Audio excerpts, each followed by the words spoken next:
A lot of people want to know about why they wore big dumb hats back then. What's the deal with the hats? I don't get too squirmy about big hats. Let me tell you about hats.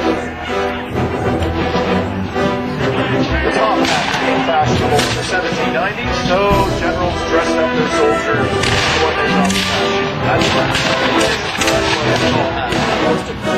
But the top hats have a brim on them, so it keeps the sun off your eyes. They're often made out of leather, so they keep the rain off your head. They have a rain flap on the back of them to keep the sun and rain off the back of your head.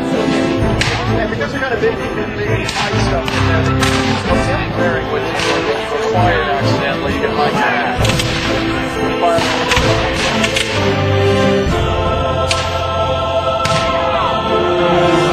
So the Glengarry Light Infantry deployed right in front of you, for the folks to my right, sort of explains what Canadians were doing in the war in 1812. A lot of these guys wore green jackets, loyalist Ranger regiments and regiments in the war. They worked closely with the Six Nations warriors. The Indians gave them the nickname the Stump because of their own hats. So they skirmish, hide in the woods, work alongside their native allies. But a lot of those men in the Glen Green Coast were Scottish, Catholics, and French Canadians. That doesn't sound very pro-British, but there was a law called the Quebec Act that guaranteed the right to Catholics. They were at this guarantee for offered and a number of the Glengarry former slaves. Where you're standing today was the major crossing point of the Canada Railroad. Even by 1812, I should say at least, once they escaped from their new owners, sympathetic Americans got them to Canada. But when they got them to Canada, the government had confiscated their property because they'd been listed as deserters. All of that, but if you think the government has ever made a mess of your life, black people in the province of Upper Canada had a pretty rough go. But Native people had it worse. A number of American generals made it quite clear that Native soldiers and warriors were not to take.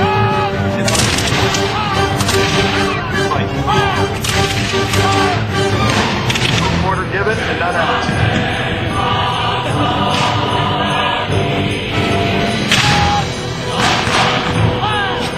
The Glengarrys would have had a particular interest for the Canadian volunteers serving in the U.S. Army, the program they're facing off today.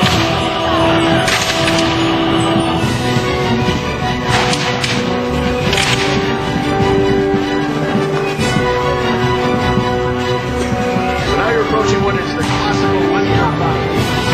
The light infantry moves off to the flanks, and the main bound lines slug it out.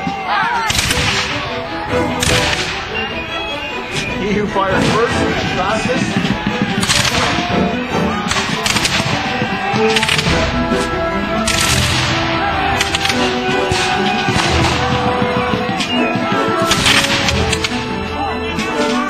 Get that into these lines.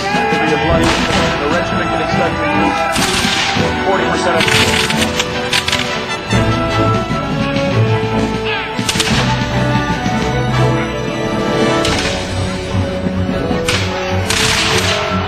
Okay, folks, those gunners are going to fire, so if you're over here by the fort, it's going to get loud.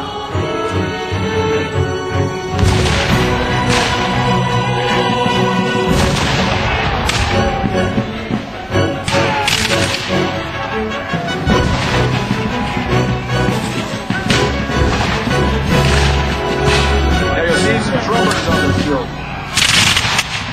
They had an important role. They were the communications for the regiment. Obviously, with all that noise, you're going to go hoarse trying to get 1,000 troops to respond to your orders. So you have the drum to give the order. And then the sergeants and corporals would pass down the order when they heard the drum call.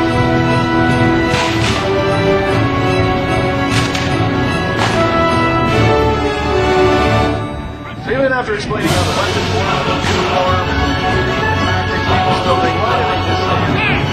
You've never seen footage of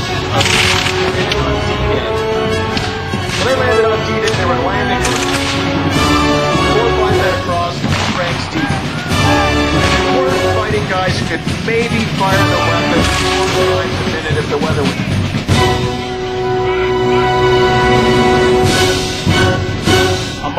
rifle bullet is half a centimeter across. So weapons that and it would be difficult even for a modern trauma surgeon to reattach parts when so much damage has been done to bone and muscle.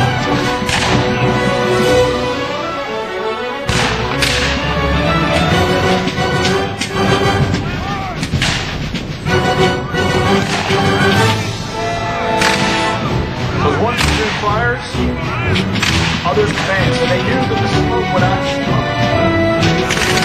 in such a way that the fire of other platoons